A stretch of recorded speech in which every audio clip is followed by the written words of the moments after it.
to release nothing.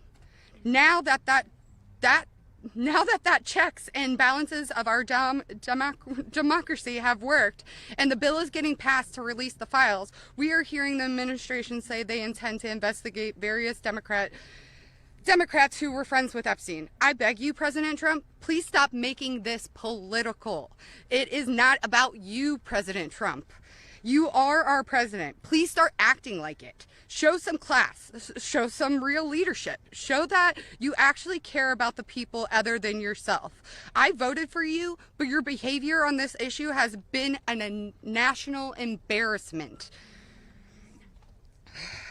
It is time to take the honest, moral ground and support the release of these files, not to weaponize pieces of the files against random political enemies that did nothing wrong, but to understand who Epstein's friends were, who covered for him, what financial institutions allowed his trafficking to continue, who knew what he was doing but was too much of a coward to do anything about it.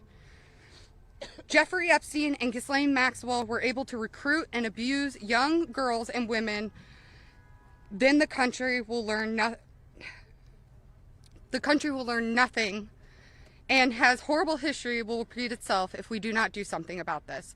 Thank you to the brave congressmen and women who have stood by us and recognized our side is the American side, and we should all be proud once again to be Americans. I want to just extend my thank you so much to all three of you very, very much. The first time we were here, listening to the, people yell shame at you, and when she was here in support of us, really hit home and spoke some volumes, and I just very much appreciative of your support, and we stand by you. Don't let any of them bully you. We're here for you. Thank you, guys.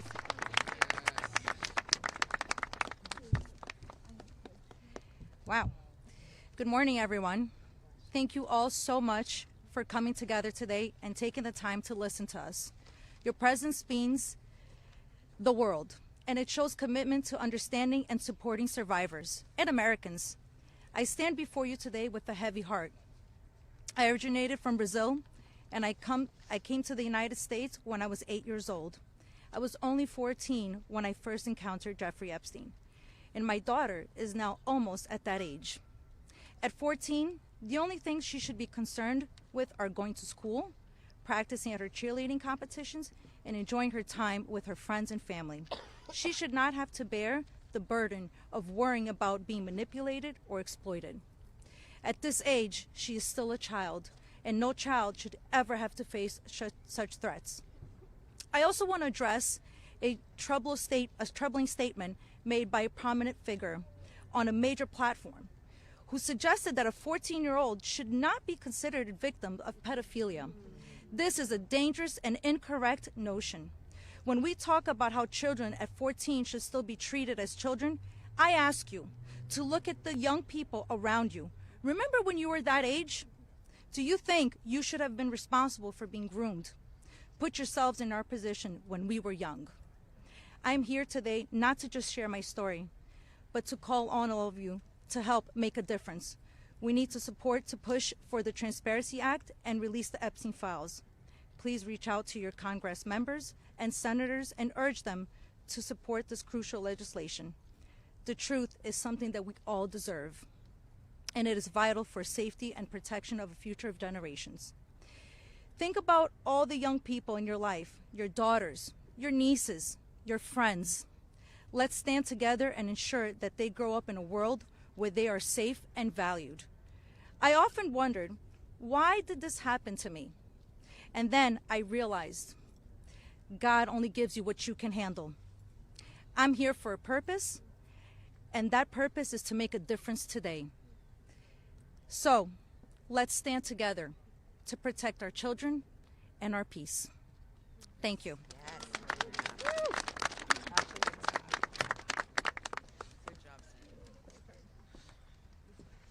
Good morning.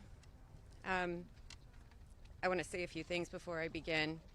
My speech may not be great. It was thrown together last minute as I only came here, decided Friday, when one of us, who has spoken several times, decided she couldn't come because of the threats She was too scared. So I want to say, when you threaten one of us, you're threatening all of us. Yep. We are together now, and that's never going to change. This is me at 16 when I met Jeffrey Epstein. Now I'll start. It is an honor to stand here before the American people. However, I shouldn't have to stand here at all.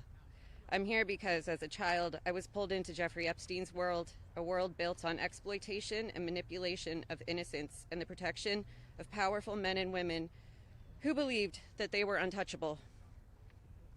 Today, we'd rather be preparing for the holidays. We'd rather be at home with our families, baking with our children and decorating the Christmas tree as we try to move past this horrific moment that has impacted our entire adult lives. However, that's not possible because it's become something it should have never been, political and sensationalized. The truth is simple. We were victimized as children and failed repeatedly by the very system that was supposed to protect us. That's why we stand here today, to demand justice and accountability, not just for Epstein and his crimes, but for every predator and every enabler who participates in or protects abusers. The Epstein case was gravely mishandled consistently and deliberately over many years. Epstein could have been stopped decades ago, but instead he was able to continue his abuse, even during his sweetheart deal, yes, with his ankle monitor on and beyond. A deal that protected him and silenced us. While I was a child fighting to survive what happened to us, federal prosecutors were negotiating ways to shield powerful adults. And the failures didn't stop there. Our civil cases were met with hostile judges and delay tactics, intimidation, and PR campaigns designed to smear us in the public eye. We were treated as problems to be managed instead of victims to be protected.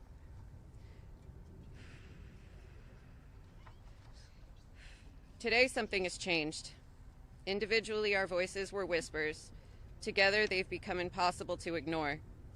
We are encouraged to see elected officials from both parties, thank you, come together and finally take action to release the files. I'll leave it there. Thank you. Good job. Good morning. My name is Wendy, and I'm standing here today with a truth that still scares me to say out loud.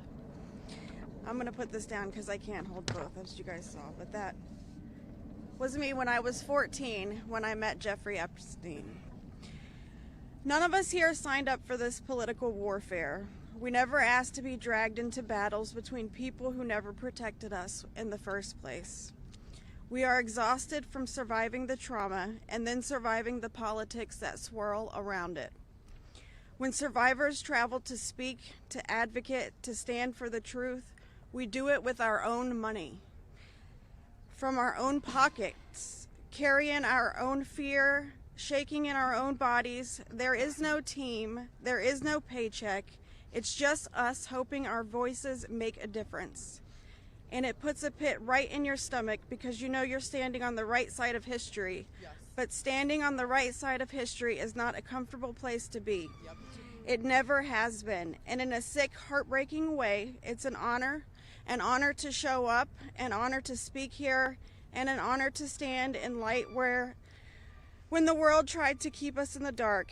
And what keeps me standing is, even with all this fear, I have a 14-year-old daughter myself, the same age I was. And when I look at her, I see the little girl I used to be, the one that no one protected. My greatest fear in this entire world is history repeating itself.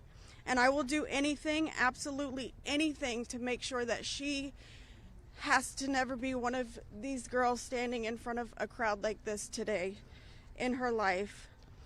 So today, from the safest and bravest places inside myself, I am asking Congress, please pass the bill. Please release the records. Stop making survivors fight alone for the truth that should have protected us in the first place. To the representatives that support us, thank you. Thank you for standing beside survivors so we don't have to face this fear alone. Thank you for choosing what is right over what is easy. And every survivor who is scared right now, your fear is real. Your courage is real, and even though we're terrified, we keep showing up. Because someone has to tell the truth. Someone has to protect these children. We deserve safety then, we deserve it now. And we are done being afraid so others can stay comfortable. So with that, I want to say thank you guys for having us. And I just hope that people can remember that as survivors, our story never leaves us, but the choice that you make to pass this bill, your career is in front of you, and that choice will follow you. Everybody will know. So, thank you. Beautiful. Good job, Wendy. Well said, Wendy. You're incredible. Hello, everybody. My name is Danny Bensky. This was me at 17 years old.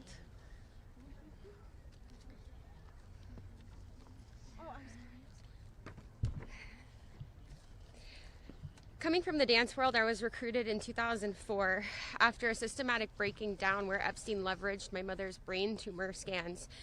He threatened me to withhold care for her. He trapped me in a year-long cycle of abuse. The last time I was here in Washington, D.C., I talked about being a part of this beautiful mosaic of women behind me, and they are exactly that. They are a beautiful mosaic of energy and passion and love and life. I am one story of 1,000. You think of that number, 1,000. I spoke of how big our hopes and dreams once were, and I talked about how they were completely shattered at the hands of Ghislaine Maxwell and Jeffrey Epstein. Now, I look at this amazing community behind me. They are survivor sisters. We are together. We stand together in this. And I realize that we are a representation of women across America. We come from different backgrounds. We have different religions. We are different races, different creeds, different ethnicities. We have different political affiliations. Some of us don't want to be political at all. And yet we stand here together for this cause. We're united in the call for transparency, complete transparency, to find justice. Justice for our younger selves. These pictures that you see, they're real people. I wish I could go back and give my former self a hug and say, this matters and it's going to change, and mean it.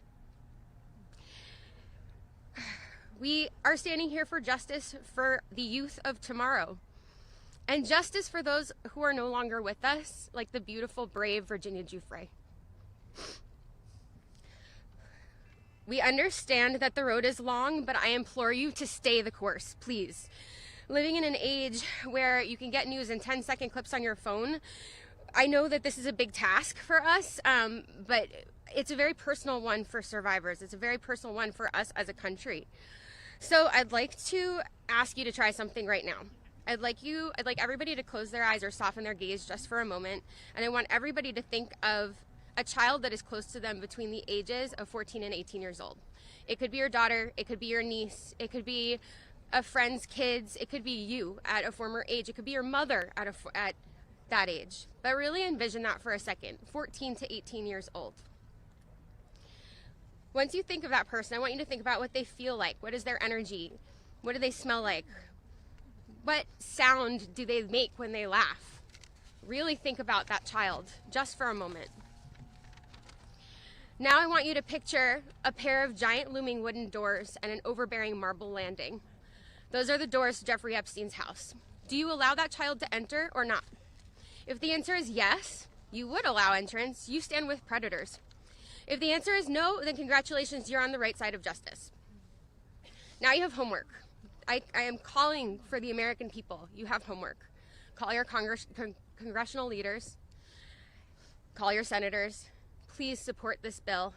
Let's get it all released. Thank you very much.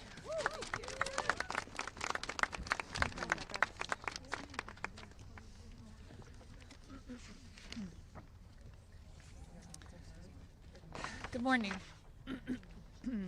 My name is Annie Farmer, and this is a photo of me and my sister Maria Farmer. Around the time I was 16 and she was 25. That's how old we were when we were abused by Epstein and Maxwell.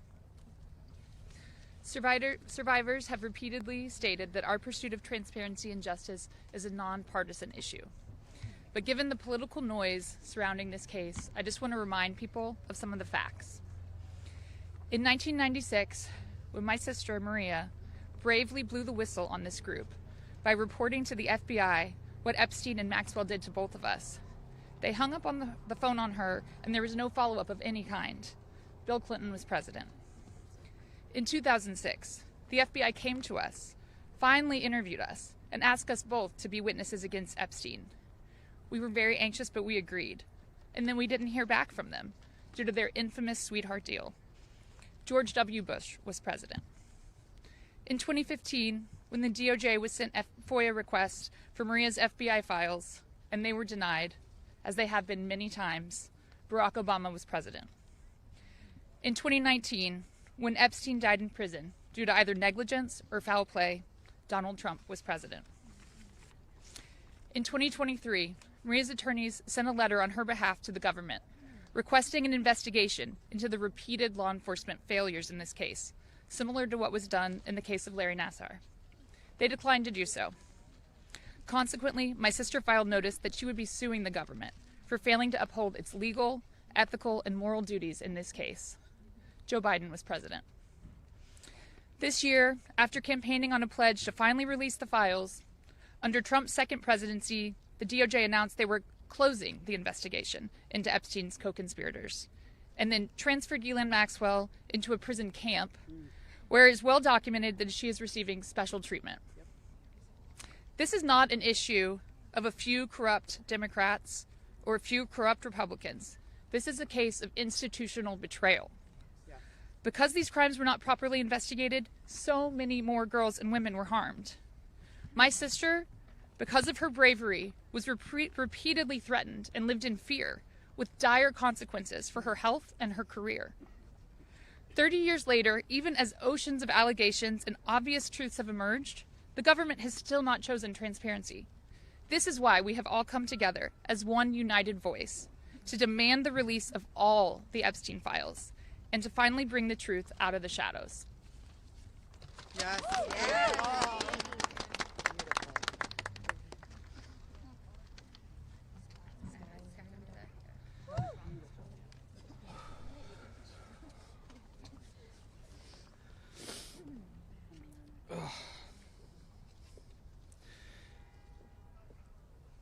Ladies and gentlemen, esteemed members of Congress, and everyone gathered here today, I want to start by thanking the three of you.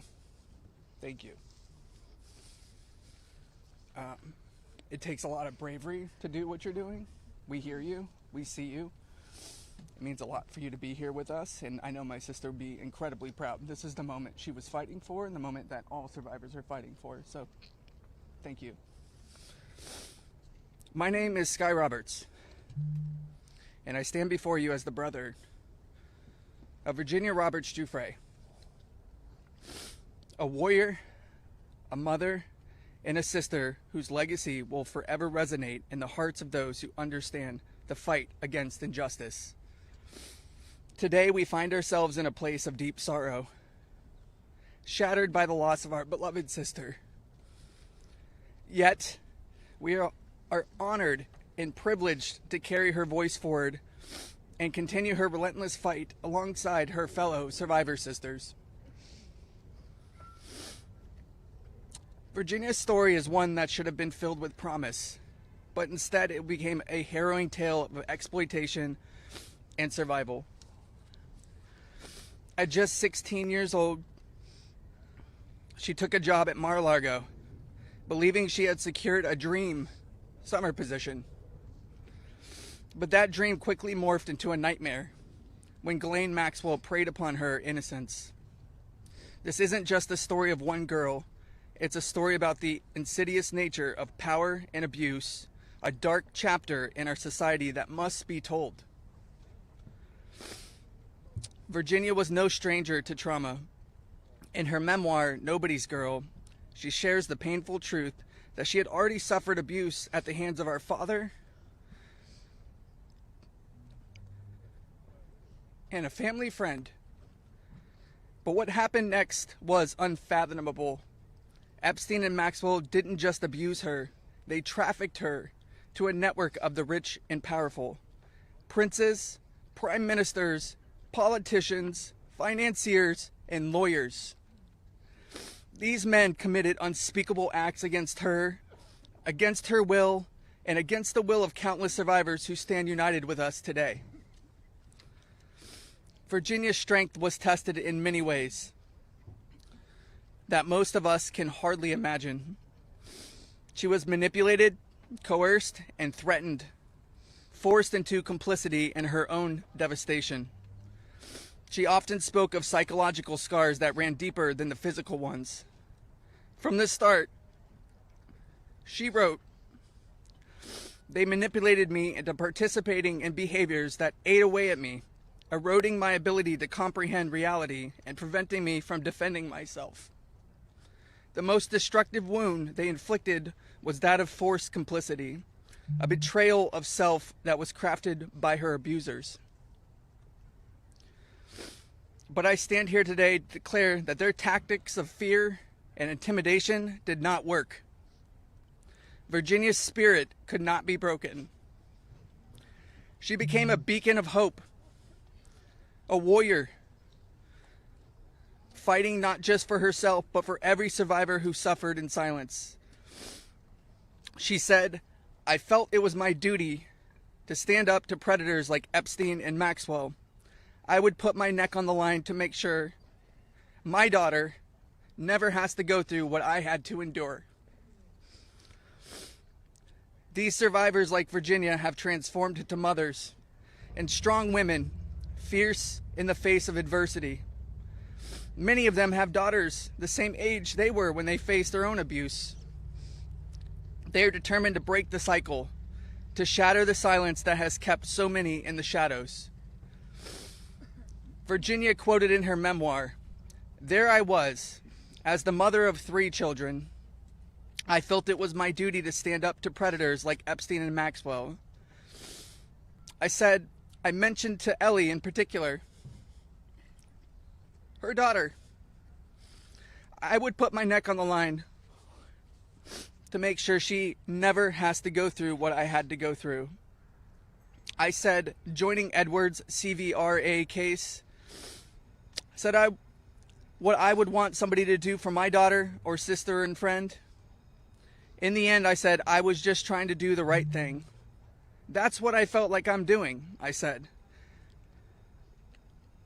"I'm making a small dent in this big world we live in."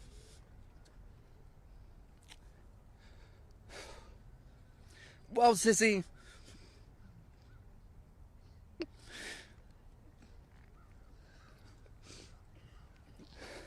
you didn't just make a small dent.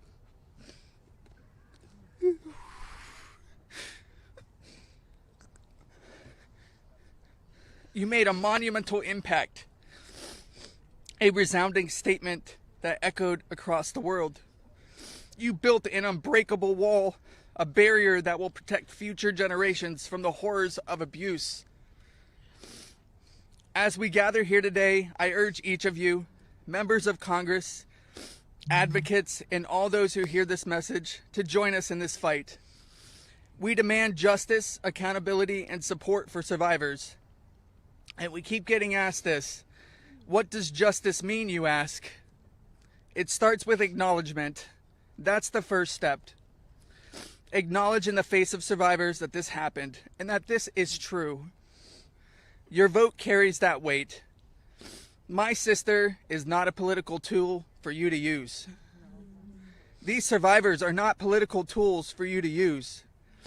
These are real stories, real trauma, and it's time for you to stop just talking about it and act. Vote yes.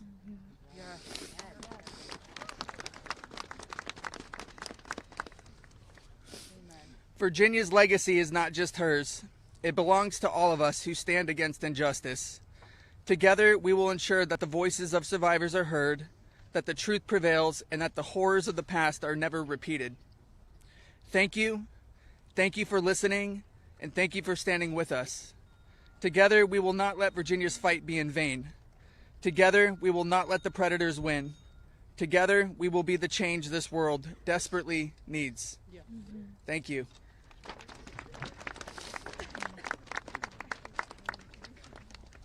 It was so beautiful.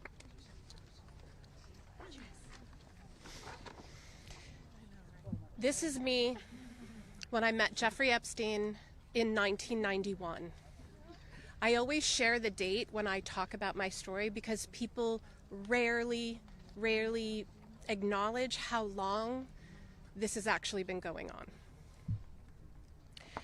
And for too long, truth has been buried, survivors have been silenced, and powerful people have been protected. And today we stand in a moment that will decide whether our government still belongs to the American people or to those who prey on them. Because when mountains of evidence and decades of victim reports across 5 administrations still lead to sweetheart deals or no prosecution at all, this isn't just one case gone wrong. It's an institutional failure on a historic scale, and every member of Congress in this administration must answer for that failure. Millions of sexual abuse survivors know the pain of speaking up and watching the institutions that are meant to protect them look away. We're not alone in this. Epstein may be the headline, but the betrayal reaches every corner of our country. And if our justice system can collapse this completely for so long, then Congress cannot pretend that the system is working. Not for us, and not for the generations that will live with the consequences of what they choose now. One long overdue step towards repairing this damage is the Epstein Files Transparency Act. Because without transparency, there's no accountability. Without accountability, there is no justice. And without justice, democracy dies. Yeah. So representatives, you have a choice to show millions of Americans whether you stand with us or with the powerful predators that are counting on your complicity. Thank you. Yeah. Good job.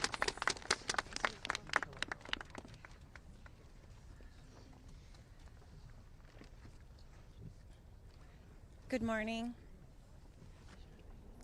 This is me. This was me.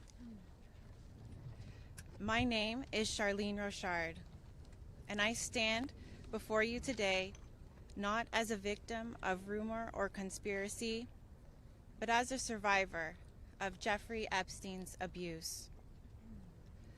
Far too long, survivors like me have been dismissed, silenced, or told that our pain was exaggerated or fabricated. Let me be clear. This is not a hoax. Yes, it's not. What we endured was real, and it has scarred lives across 5 presidential administrations. The truth has been buried in sealed files and hidden records for far too long. The Epstein Files Transparency Act is not just about survivors. It's about America itself. How can we keep America great if the principles the nation was founded on, that power belongs to the people, is not protected?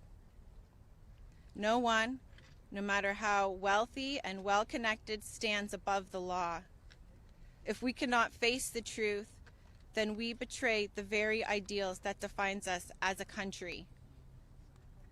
By passing this act, Congress has the chance to prove that truth matters more than privilege, that justice matters more than influence, and that America has the courage to confront even the most uncomfortable realities. This is not just about survivors. It's about every American who believes in accountability, fairness, and the promise of justice. I stand here today not only for myself, but for every survivor of Jeffrey Epstein's abuse who has carried this burden in silence, and for every citizen who believes that justice delayed is justice denied. Yes. I want to thank Representatives Ro Khanna and Thomas Massey for standing with us. Thank you. And I especially want to thank Representative Marjorie Taylor Greene. Her unwavering support, her courage to stand with us and demand transparency gives us strength. Thank you. It shows that this fight for accountability is bigger than politics. It's about humanity, justice, and truth. This is about America's future. It's about whether we, the people, will be heard when we have the courage to stand for truth and justice. Our voices are real. Our pain is real. And our demand for justice will not be silenced. Thank you. Amen. Yes, girl, Charlene. Hello. Good for you, girl. You did amazing.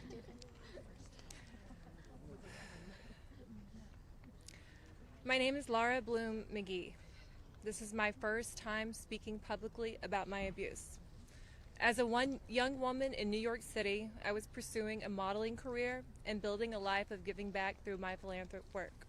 Instead, I was intentionally groomed and became part of an international model sex trafficking ring that was led by Jeffrey Epstein. I was sexually and mentally abused by Jeffrey Epstein. He used my dreams and vulnerabilities to silence me. Today, I am here to break that silence.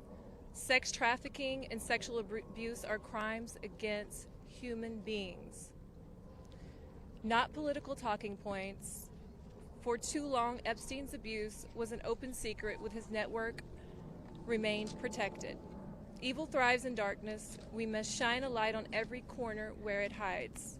Nothing should be off limits in the search for truth. Please vote that everything in the files be released. Let investigations proceed without obstruction. Demand oversight and deliver justice. The government must never side with predators. I come as one survivor, but I stand here for everyone who prayed for me, who believed in me, and who hoped for me. To my fellow survivors, your courage brought me here. We are more than victims. We are mothers, daughters, sisters, friends. This is not a hoax, and we will not be erased. Shame on any elected official who obstructs truth and justice for the American people. Thank you. Amen. Laura. Yeah, girl. My name is Liz Stein. In 1994, I was a senior in college, just 21 years old. I had aspirations of attending law school after graduation, and it looked like I had a bright future ahead of me. 1994 was also the year I met Ghislaine Maxwell and Jeffrey Epstein. My involvement with them changed the trajectory of my entire life.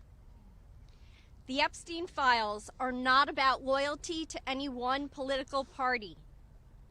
They're evidence of a crime. We stand here today, victims of the crime of sex trafficking. I'm here today speaking both for my 21-year-old self and for the countless number of people who have experienced sexual violence. When I am asked what I would tell my younger self if I could say something, I say that I would tell myself to tell someone. And if they don't listen, to tell someone else. And to just keep telling until someone listens.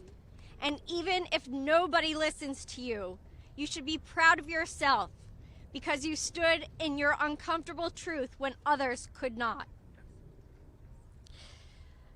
And that is true bravery. We stand here today as survivors, part of a sorority that none of us asked to join. We have told our stories over and over and over. Now it's time to see who was listening. We ask that you vote to release the files, all of them, so the victims of this crime can finally see justice. Thank you. Amen. Yes. You go, girl.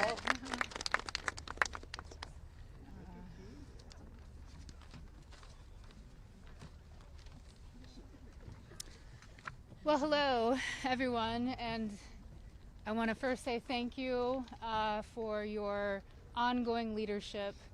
I know it must not be easy thing to do, much like it's not easy for us to be doing this, so I guess we're in this together, so thank you so much. I feel like our courage has, we're reflecting, mirroring courage, because that's what it takes to do this, right? So this was me at 22 years old. I was not a child, technically, very young adult. I imagine most of you here can relate to the mindset and to be 22 years old. So today is a good day, and I thank God for that. It's widely and undeniably clear that our current political climate is quite rigid and seemingly at war with one another. This sets a stage for voices, survivor voices, to get spoken over and drowned out by the political darts whizzing by. Not today, though. Today, our truth and our power have steadily risen up. We are at the peak. Our voices prevail today.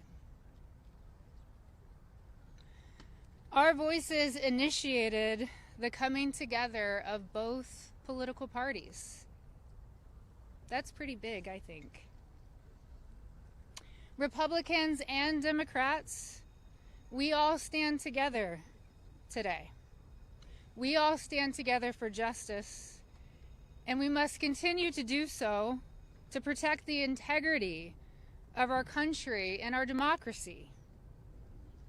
Truth and justice must prevail.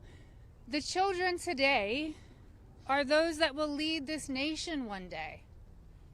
Think about that. What does that mean to each of you?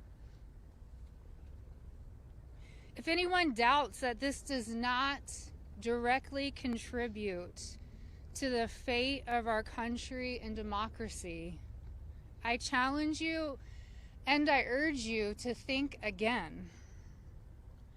Our voices are a fundamental pillar of future generations. Today, that's what we stand here for.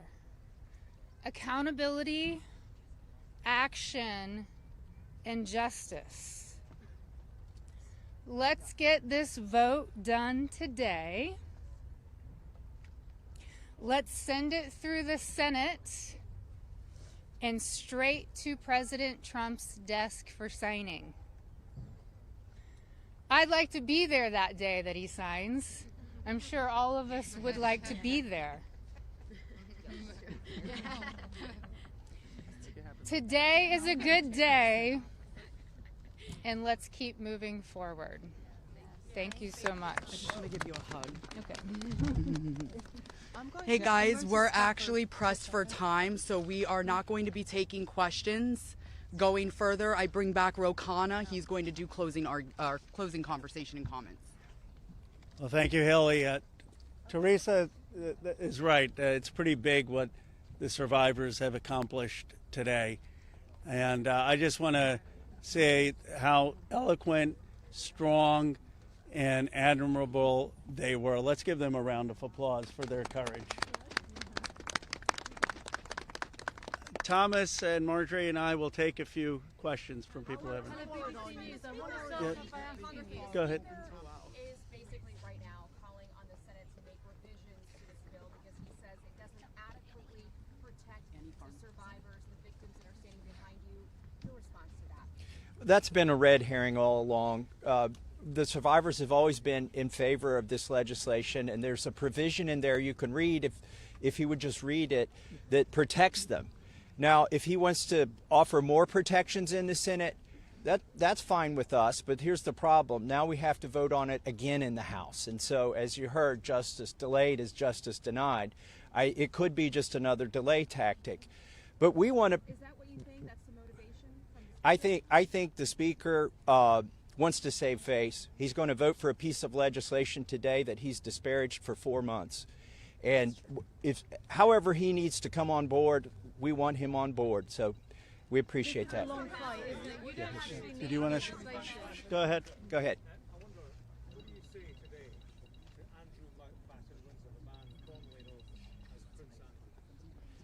Well, you know, there's becoming a reckoning in Britain that needs to happen in the United States. A prince lost his title. The ambassador to the United States lost his job. We need to see those same kind of consequences here. As my colleague Rose said, there shouldn't be buildings named after these perpetrators of these heinous crimes. There shouldn't be scholarships named after them. And there needs to be accounting. We've seen tens of thousands of pages released by the Oversight Committee. What we've not seen is a single name. So I implore you to look and see if we have true justice and transparency in here. And the survivors will know when that has happened. And I do think that Prince Andrew does need to come and testify at our Oversight Committee, and that can be bipartisan. But I share Thomas's view that the urgency that the British people have shown in getting justice needs to inspire an urgency here in America. Go ahead. Go ahead. Go ahead. You don't need legislation to get the files released. President Trump could just release them today. Well, Is that frustrating for you? Why isn't he doing that? And also, did you ask him to be here today? It's a really powerful moment, this. Look, I'll let my colleague speak. I hope the president meets the survivors. And I hope when he signs the bill, the survivors are there. I don't care if I'm there, Thomas Massey's there, Representative Green's there, but the survivors should be there. But I hope he meets them, because I think if anyone who meets them and sees their emotion will be moved. And my goal is to get justice here. So I hope he will meet them and really hear what's happened and actually take action. But the broader point is, yes, the president could order the Justice Department to release the files. But in a constitutional democracy, what we're supposed to have is Congress says that the files should be released, and then it's not on the whim of any president. Then the Justice Department is compelled to release those files because that's the law of the land. Let's just take a, yeah.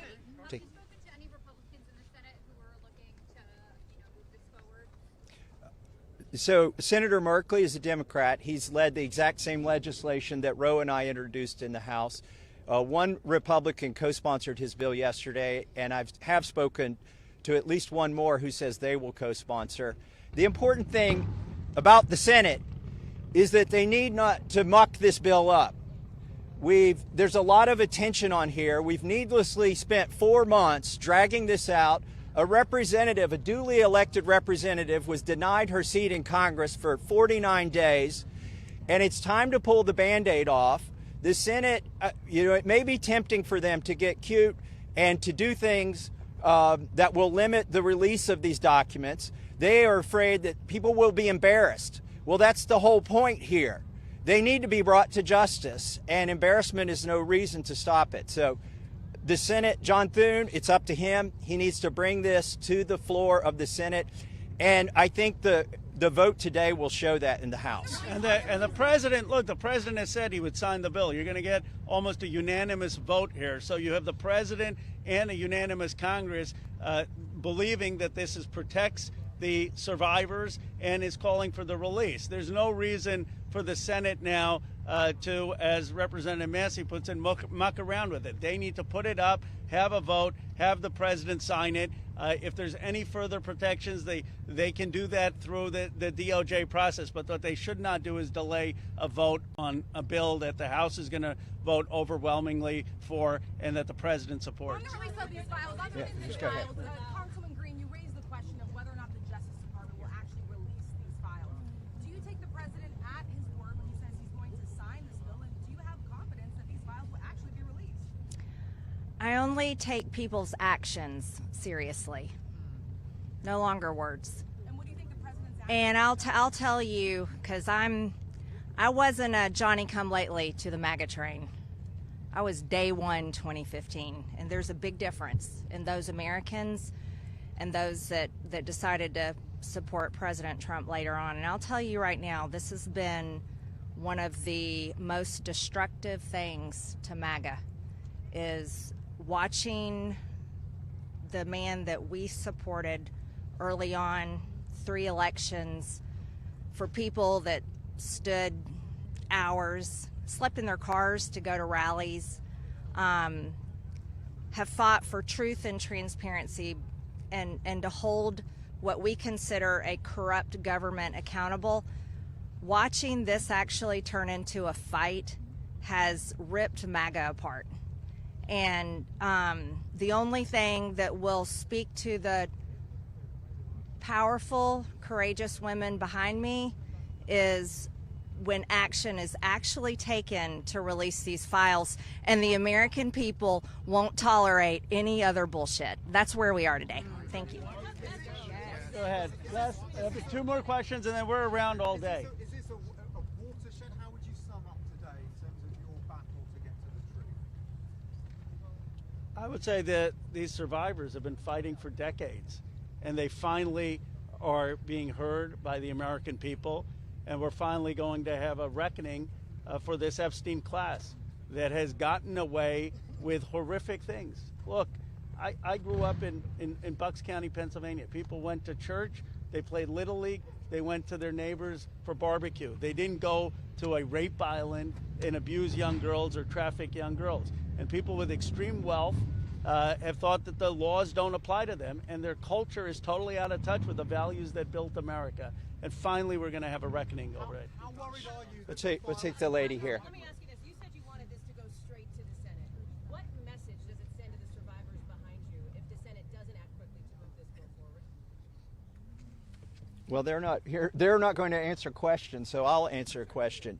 I prefer, actually, it goes straight to the president. He can release these files without the Senate acting. Sometimes they take a long time to get things done. The House figured out a way to take 4 months to get this done. I think it's disrespectful to the survivors if they delay this. There's nothing more important than cleaning out the rot in this country. And this is rot, and it's not a partisan issue. And the senators need to get on this. Yes, the economy is important. Yes, international policy is important, but there's nothing more important than getting to this rot and cleaning it out. They should put it at the top of their agenda. There's a provision in the bill already that would allow the DOJ to not release certain information if it would jeopardize an active investigation, and the president just last week ordered his DOJ to conduct an investigation. What makes you think you would actually, if this bill passes, see these files? There are 1,000 survivors. They can't open enough investigations to cover up everything that's in these files. And yes, it's true they can try to protect a few certain people or a few certain companies, but those investigations will eventually end. And in the meantime, there's not enough investigations to cover up 1,000 different crimes, 1,000 different rapes, 1,000 different sex trafficking instances. And this is not a moot point, even though they are doing that. And once this bill is signed into law, any career official at the DOJ or the FBI who does not comply with the law is at legal risk. It's no longer just up to the president. Look, we could have passed a simple resolution here in the House, and that would have been the end of it. Instead, we chose a very hard path, which is to get legislation, a law passed, which means it has to go through the House, the Senate, and be presented to the president. And that will have the force of law. They will be breaking the law if they do not release these files. Thank you very much. Last question, and then. Why do you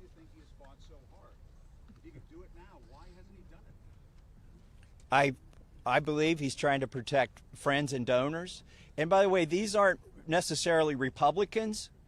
Once you get to $1 billion, you transcend parties. You just assume you can pay off whatever party is in charge of the White House, whatever party is in charge of the House of Representatives.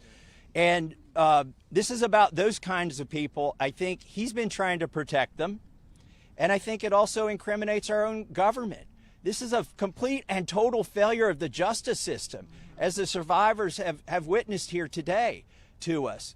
It incriminates the FBI. It incriminates our intelligence agencies. It incriminates police departments in West Palm Beach. And that's what has been protected by this, either willfully or unknowingly, and it's time to end it. And I would agree with Representative Marjorie Taylor Greene that what matters now is just the action. I don't speculate on what politicians' motives are or what's in their heart. The point is the American people have spoken, Congress has spoken, release the files. It's time for justice. Thank you very much. Thank you. Yes. Thank you.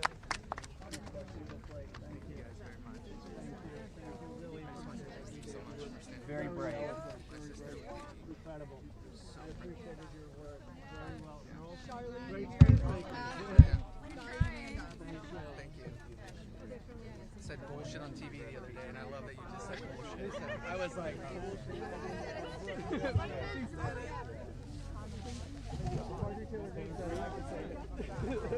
Mr. Green, how is it to hear the victims today?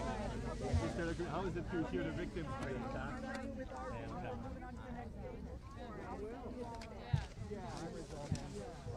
Mr. Green? Okay, I see Mark.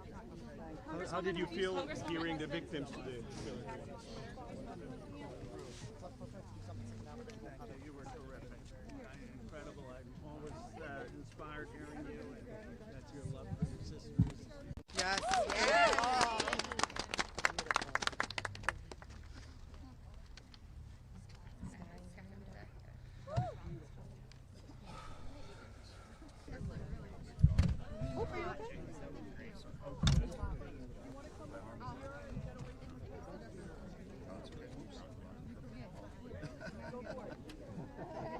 Representative Massey, how do you feel hearing the victims today? Yeah, my face. Mr. Massey, did you speak with him? We're just keeping this one. Not in the last one. What would your message to him? Thank you for supporting the legislation. You have trust that the Senate will move speak to this way? No.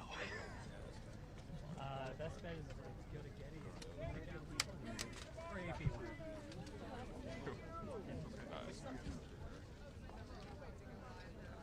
Have 2 minutes? Yeah, good. Yeah, that'd Good. be great. Okay, I appreciate great. it, Ro. Thank you.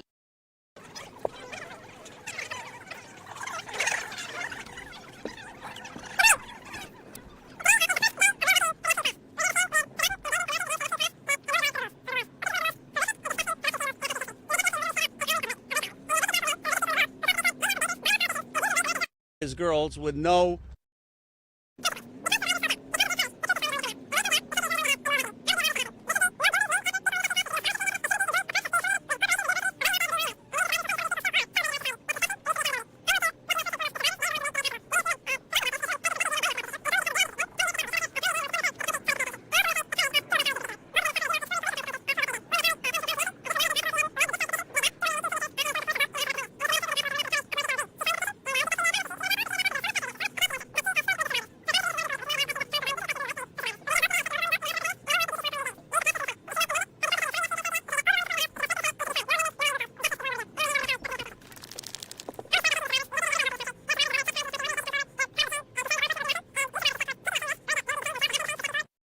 for stepping forward.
On behalf of these women,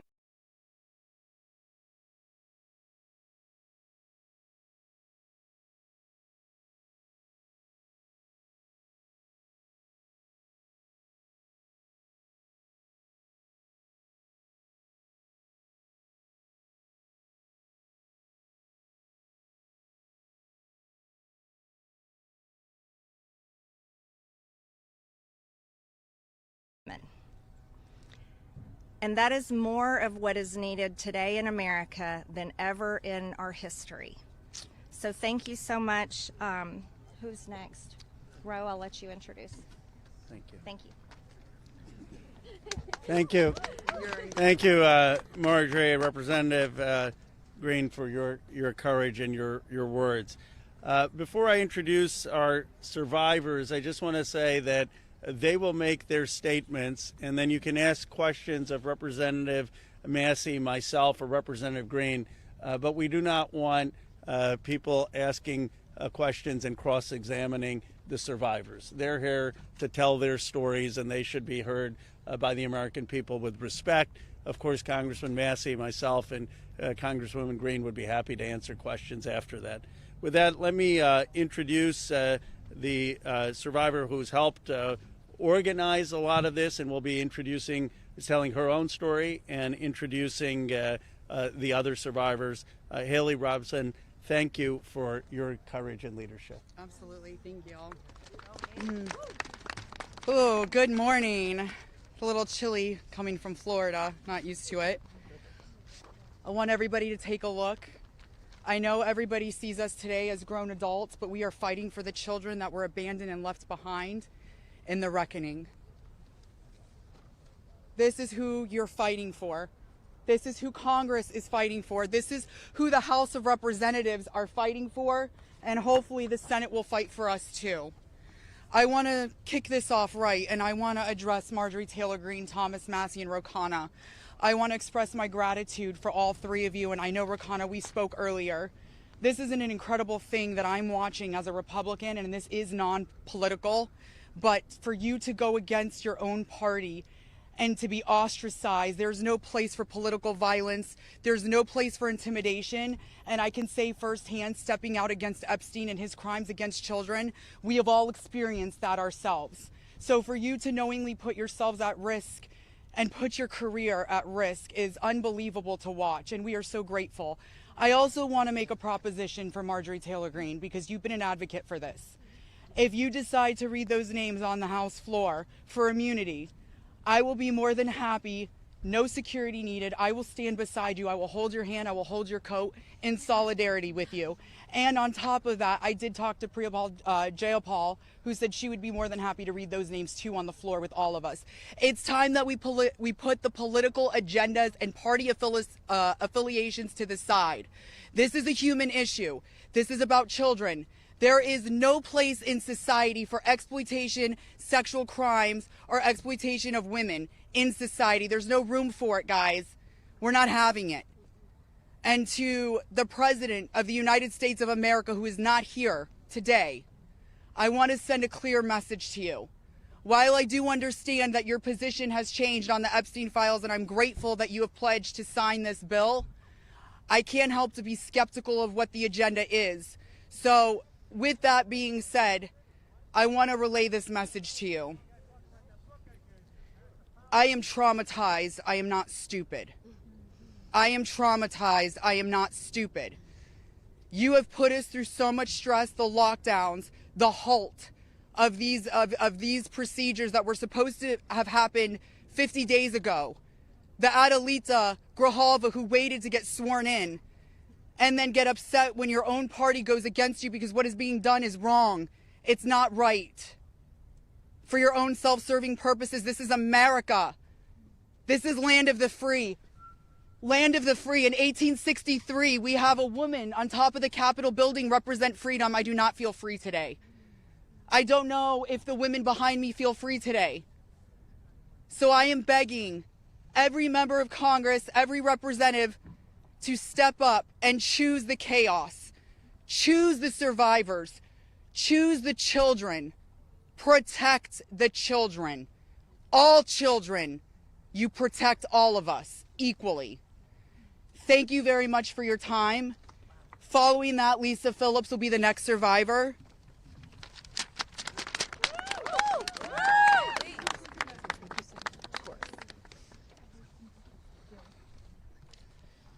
Good morning. My name is Lisa Phillips. It's an honor to stand here again for something America is finally united on: the immediate release of the entire Epstein files. In a divided nation, this is one demand we all share. Last time I stood here, I made a promise to all survivors watching. If those in power refused to release the truth, we would start uncovering it ourselves. For anyone who doubted that, that moment has already arrived. Since that day, more survivors across the country and around the world have reached out. Text, emails, DMs, firsthand accounts, and evidence.